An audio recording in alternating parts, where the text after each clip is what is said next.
Bismillahirrahmanirrahim. Assalamualaikum warahmatullahi wabarakatuh. Innal hamdalillah nahmaduhu wa nasta'inuhu wa nastaghfiruh wa na'udzu billahi min shururi anfusina wa min sayyiati a'malina. Man yahdihillahu fala mudilla lahu wa man yudlil fala hadiya lahu. Asyhadu an la ilaha illallah wahdahu la syarika lah wa asyhadu anna Muhammadan abduhu wa rasuluhu, amma ba'd. Kaum muslimin yang dirahmati Allah Subhanahu wa taala, segala puji bagi Allah Subhanahu wa taala, Rabb semesta alam. Salawat beserta salam senantiasa tercurahkan kepada Nabi kita Muhammad sallallahu alaihi wasallam, keluarganya beserta para sahabatnya.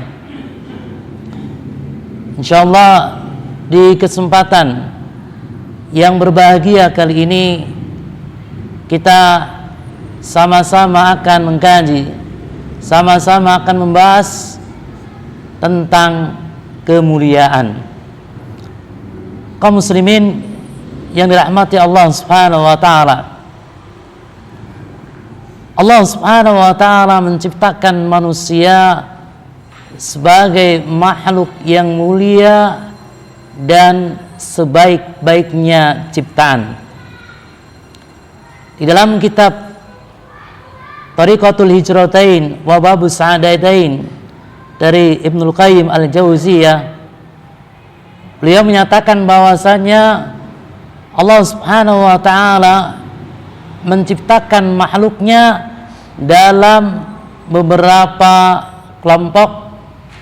Di antaranya yang pertama adalah malaikat. Allah Subhanahu wa taala menciptakan malaikat dari cahaya yang dilengkapi dengan akal, namun tanpa dilengkapi dengan syahwat. Malaikat merupakan ciptaan Allah Subhanahu wa taala yang tidak pernah berbuat maksiat kepada Allah Subhanahu wa taala dan senantiasa melaksanakan perintah Allah Subhanahu wa taala. Malaikat tidak makan, tidak minum, tidak melahirkan, tidak berjenis kelamin, dan tidak ada yang mengetahui tentang jumlah malaikat kecuali Allah Subhanahu wa ta'ala. Kemudian yang kedua, hewan. Allah Subhanahu wa ta'ala menciptakan hewan ataupun binatang memiliki syahwat namun tanpa dilengkapi dengan akal. Hewan letakkan pada kedudukan yang lebih rendah dari manusia. Namun dalam ayat-ayat Al-Quran, Allah Subhanahu wa ta'ala memerintahkan kepada manusia agar memiliki sifat belas kasih sayang terhadap hewan. Yang ketiga, manusia. Allah Subhanahu wa ta'ala menciptakan manusia dengan sebaik-baik ciptaan. Manusia dilengkapi dengan akal, manusia dilengkapi dengan syahwat. Kaum muslimin yang dirahmati Allah Subhanahu wa ta'ala,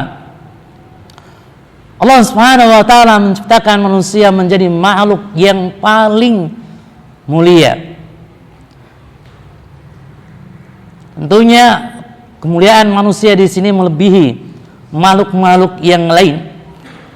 Hal ini sebagaimana yang Allah Subhanahu wa taala firmankan di dalam Al-Qur'an surat Al-Isra ayat yang ke-70, walaqad karamna bani Adam, sungguh kami benar-benar telah memuliakan anak cucu Adam, wa hamalnahum fil barri wal bahri, kami angkut mereka di lautan dan di daratan.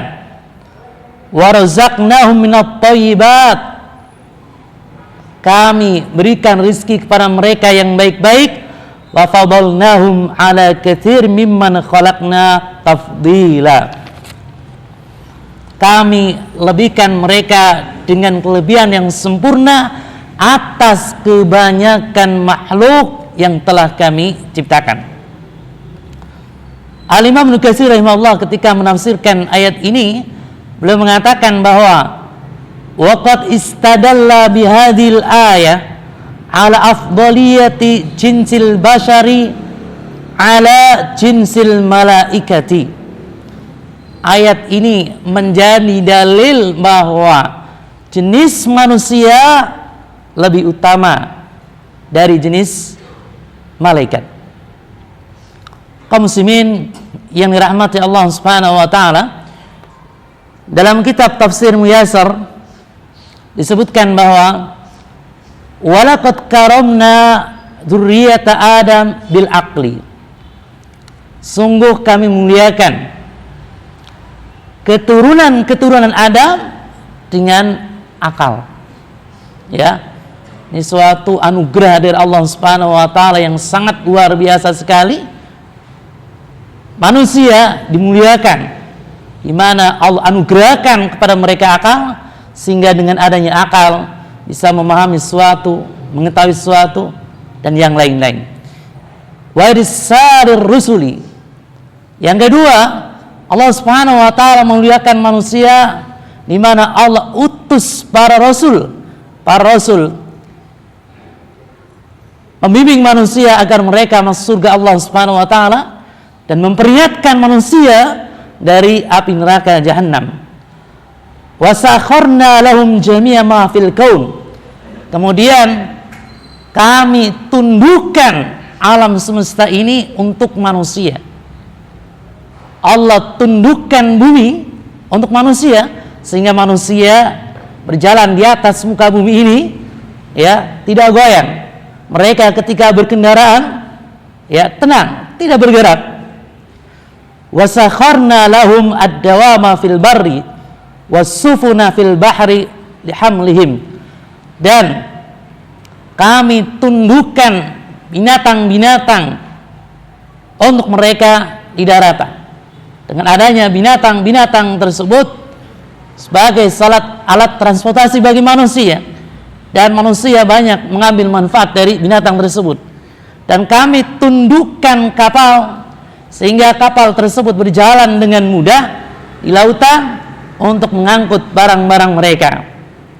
Kemudian warazaqnahum min thayyibatil mata'im wal masyarib, Allah Subhanahu wa taala memuliakan manusia di mana Allah anugerahkan kepada mereka rezeki yang baik-baik dari berbagai macam makanan dan minuman.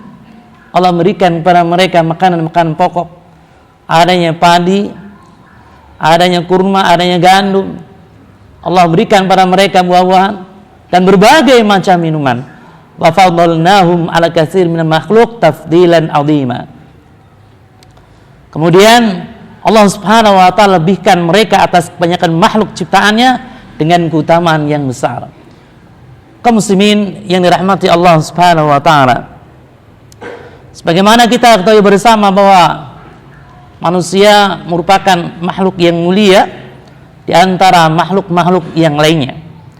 Lantas, apa sajakah aspek kemuliaan manusia itu sendiri?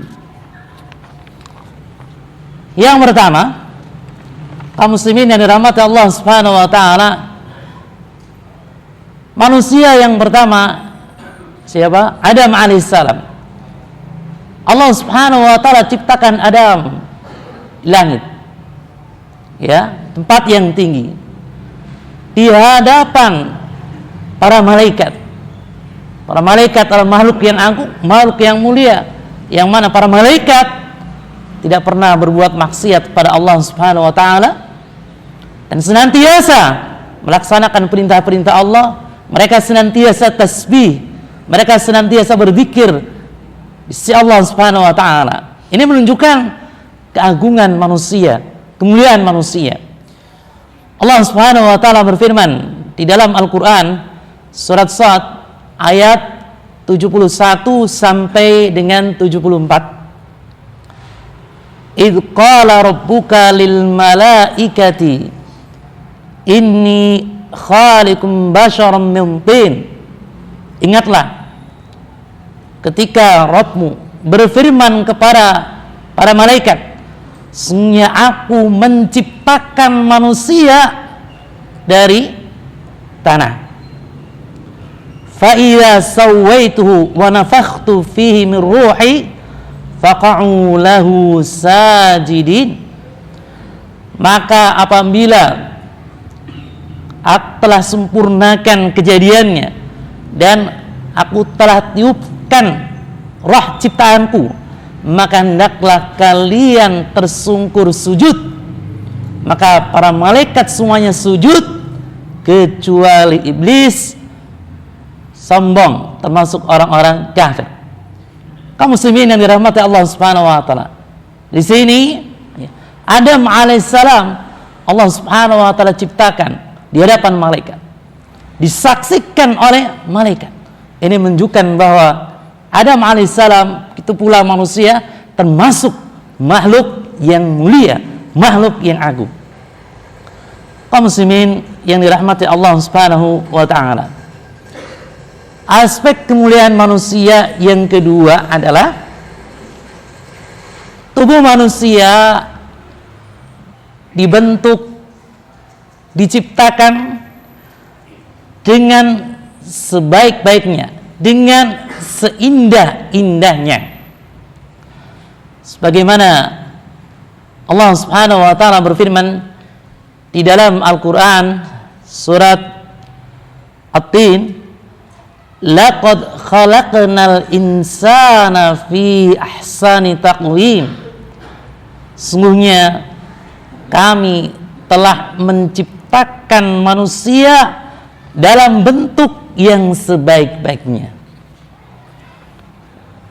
Al-Imam Ibnu Katsir rahimahullah dalam tafsirnya ketika menjelaskan tentang ayat ini, beliau katakan, wa huwa annahu ta'ala khalaqal insan fi suratin fi ahsani suratin wa syaklin.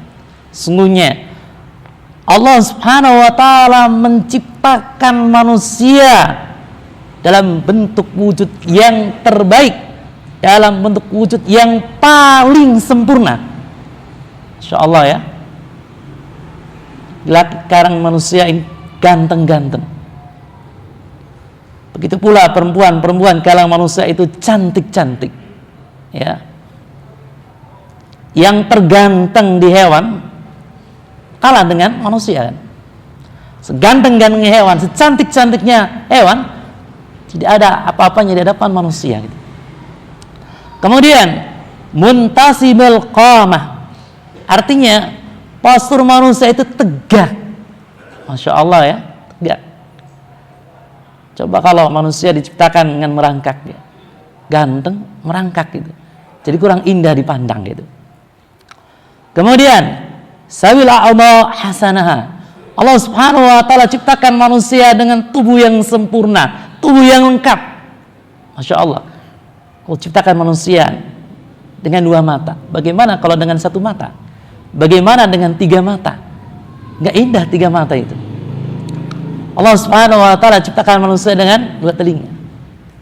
Ya. Bagaimana ya kalau Allah Subhanahu wa taala ciptakan manusia dengan 5 telinga gitu? Tidak indah. Kaum muslimin yang dirahmati Allah Subhanahu wa taala, dalam tafsir Zubyatut Tafsir min Fathil Qadir, firman Allah Subhanahu wa taala, laqad khalaqnal insana fi ahsani taqwim. Sungguhnya kami telah menciptakan manusia dalam bentuk sebaik-baiknya. Apa maksudnya? Yang pertama, Allah Subhanahu wa taala menciptakan manusia dengan tubuh yang tegak. Hewan Allah Subhanahu wa taala ciptakan kan merata, merangkak. Tapi manusia tidak. Kemudian beliau katakan sehingga dapat memakan makanannya dengan tangan. Masya Allah ya. Kita bandingkan coba diri kita dengan hewan-hewan. Bagaimana ketika mereka makan gitu. Indahan manusia ketika sedang makan. Yang kedua, Allah Subhanahu wa taala menciptakan manusia, Allah anugerahkan kepada manusia kemampuan untuk memahami. Masya Allah. Sehingga manusia bisa memahami mana yang baik, mana yang buruk, mana perkara yang memalukan, mana perkara yang tidak memalukan. Kalau binatang tidak, ya. Antara jantan dan betina, ya, jago misalkan ketika mereka ingin kawin, ya kawin aja di hadapan manusia. Ya, begitu pula kucing gitu ya. Kucing begitu, ya. Tapi beda dengan manusia. Allah Subhanahu wa taala anugerahkan manusia kemampuan untuk memahami. Yang ketiga, Allah Subhanahu wa taala anugerahkan kemampuan bagi manusia untuk berbicara. Masya Allah. Sehingga satu orang dengan orang lain berkomunikasi. Kemudian yang keempat, Allah Subhanahu wa taala anugerahkan manusia kemampuan untuk mengatur. Sehingga di sini bumi ini jadi teratur, ya, aman. Itu karena adanya manusia. Ya. Binatang tidak memiliki kemampuan untuk mengatur manusia. Dan Allah Subhanahu wa taala memberikan kemampuan manusia berbuat bijak. Sehingga pantas sekali, ya, manusia angkat menjadi khalifah di muka bumi. Kaum muslimin yang dirahmati Allah Subhanahu wa taala. Aspek kemuliaan manusia yang ketiga, nenek moyang manusia yaitu Adam alaihissalam diciptakan oleh Allah Subhanahu wa taala dengan tangan Allah Subhanahu wa taala secara langsung. Ini menunjukkan kemuliaan manusia.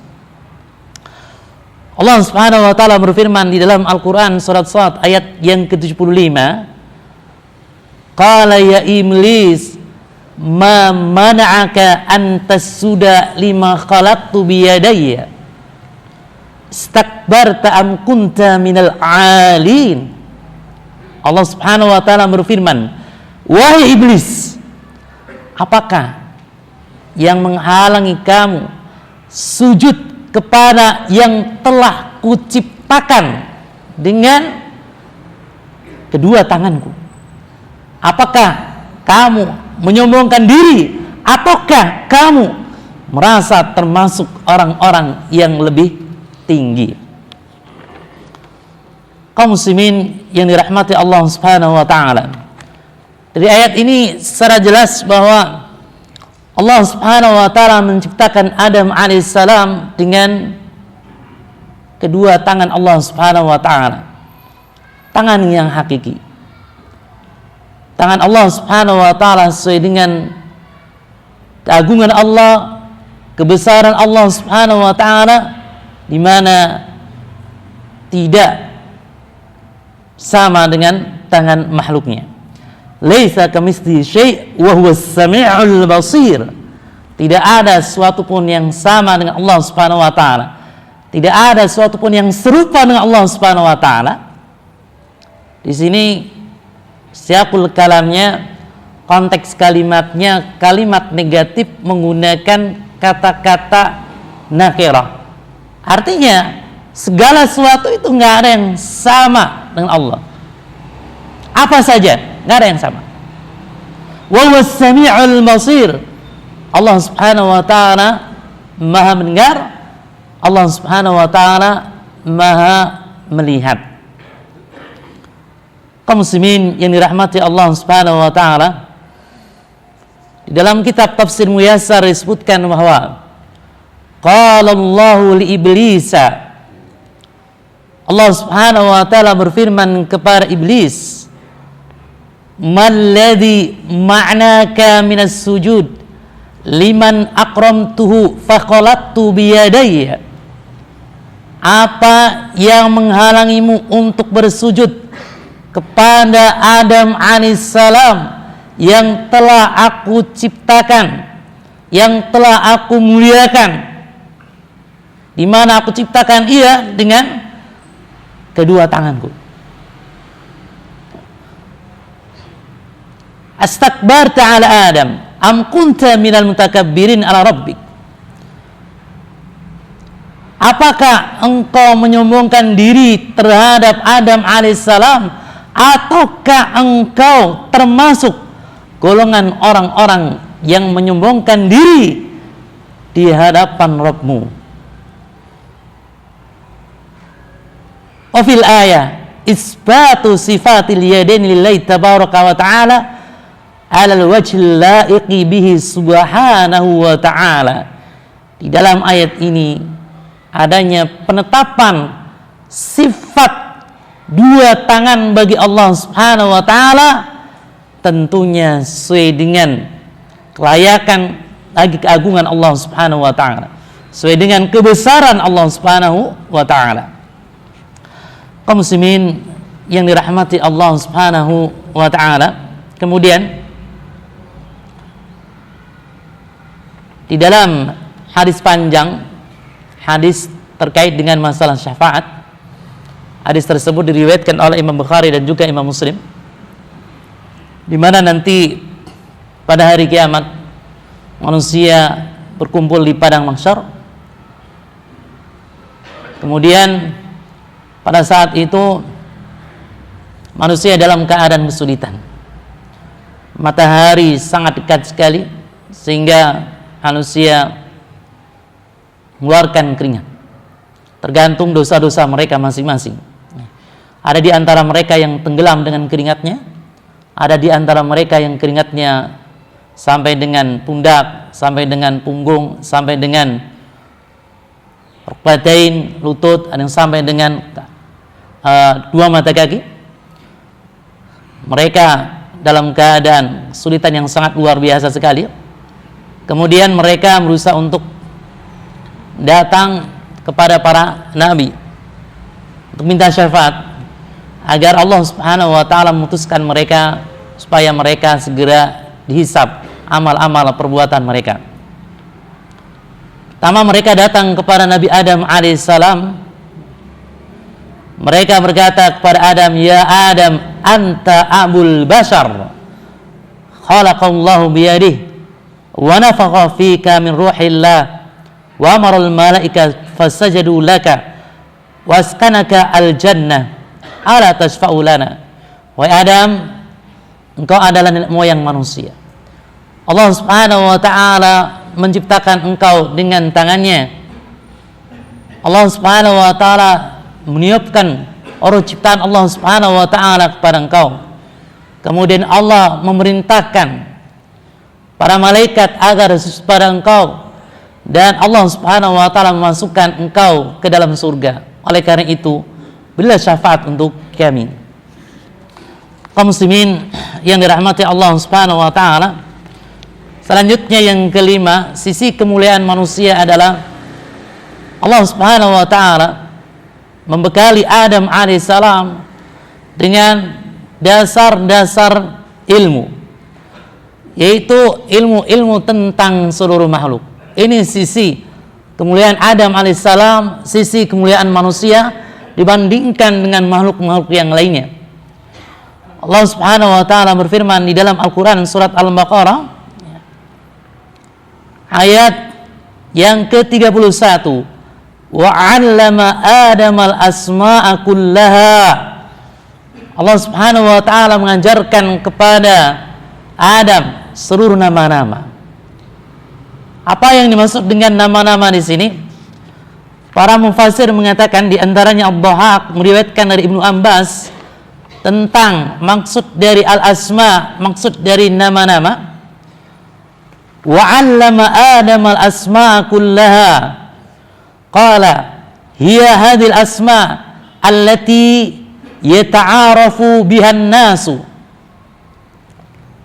Dan Allah Subhanahu wa taala mengajarkan kepada Adam tentang nama-nama benda secara seluruhnya.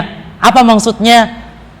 Yaitu Allah Subhanahu wa taala ajarkan kepada Adam alaihissalam nama-nama yang dikenal oleh manusia. Misalnya insan, manusia itu sendiri. Kemudian dabah, Allah Subhanahu wa taala ajarkan kepada Adam alaihissalam nama-nama binatang. Ini kerbau, ini sapi, ini kambing, ini unta gitu. Sama Allah Subhanahu wa taala ajarkan kepada Adam alaihissalam langit. Berapa jumlah langit? Kemudian ardh, bumi. Allah Subhanahu wa taala ajarkan kepada Adam juga nama-nama gunung, lautan. Kemudian unta, himar, keledai, wasbahu dzalik minal umam wa ghairiha, dan nama-nama makhluk yang serupa yang lainnya. Kemudian pada nama Allah Subhanahu wa taala selanjutnya menurut Mujahid, wa 'allama adal asma' kullaha, Allah Subhanahu wa taala mengajarkan kepada nama-nama, maksudnya 'allamahu isma kulli dabatin. Allah Subhanahu wa taala ajarkan kepada Adam nama-nama setiap binatang. Adam alaihissalam tahu nama-nama setiap binatang. Wa kullu thair, bahkan nama-nama setiap burung. Wa kullu syai', bahkan nama-nama segala sesuatu. Kaum muslimin yang dirahmati Allah Subhanahu wa taala, yang terakhir, kemuliaan manusia yang terakhir adalah nenek moyang manusia Adam alaihissalam ketika melakukan kesalahan dengan memakan pohon larangan, maka Allah Subhanahu wa taala ilhamkan kepada Nabi Adam alaihissalam dengan bertaubat kepada Allah Subhanahu wa taala, taubatan nasuha. Sebagaimana kita ketahui bersama ya, bahwa Allah Subhanahu wa taala ciptakan Adam, kemudian setelah itu Allah Subhanahu wa taala ciptakan Hawa. Kemudian Allah Subhanahu wa taala perintahkan kepada Adam alaihissalam dan juga Hawa agar mereka berdua tinggal di surga. Dan Allah Subhanahu wa taala persilakan pada keduanya untuk bertempat tinggal di surga dimanapun mereka berdua suka. Bahkan Allah Subhanahu wa taala persilakan kepada mereka berdua untuk memakan makanan di surga, makan buah-buahan di surga. Dan Allah melarang Adam dan juga Hawa satu pohon. Ya. Dalam tafsir katakan ya, ada yang mengatakan pohon gandum, ada juga yang mengatakan pohon buah tin, ada juga yang mengatakan ya yang lainnya. Dan Abu Ja'far At-Tabari mengatakan bahwa ya, yang tepat adalah pohon tertentu. Tidak disebutkan nama pohon tersebut.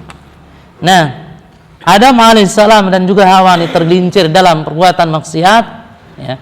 Namun mereka berdua taubat pada Allah Subhanahu wa taala dengan taubat yang sebenar-benarnya. Allah ilhamkan kepada Adam dan juga Hawa kalimat taubat. Fatalaqqa Adam min rabbi kalimatin fataba alaihi innahu huwat tawwabur rahim. Kemudian Adam menerima beberapa kalimat dari Tuhannya, maka Allah Subhanahu wa taala menerima taubatnya. Sungguhnya Allah Subhanahu wa taala Maha penerima taubat lagi Maha penyayang. Kalau kita buka dalam kitab tafsir, tafsir Ibnu Katsir, tafsir Muyassar dan juga tafsir-tafsir yang lain, kalimat yang Allah Subhanahu wa taala ilhamkan kepada Adam adalah kalimat taubat, yaitu apa? Rabbana zalamna anfusana wa illam taghfir lana wa tarhamna lanakunanna minal khasirin. Dengan demikian, kaum muslimin yang dirahmati Allah Subhanahu wa taala, maka ketika kita melakukan perbuatan kesalahan, melakukan perbuatan dosa, hendaknya kita bertaubat kepada Allah Subhanahu wa taala dengan taubat yang sebenar-benarnya. Inilah kemuliaan. Ya. Ketika seorang hamba bertaubat kepada Allah dengan taubat yang sebenar-benarnya, maka Allah Subhanahu wa taala akan masukkan ia ke dalam surga Allah Subhanahu wa taala. Semoga Allah Subhanahu wa taala menganugerahkan kepada kita taubat dan semoga Allah Subhanahu wa taala masukkan kita ke dalam surganya. Assalamualaikum warahmatullahi wabarakatuh.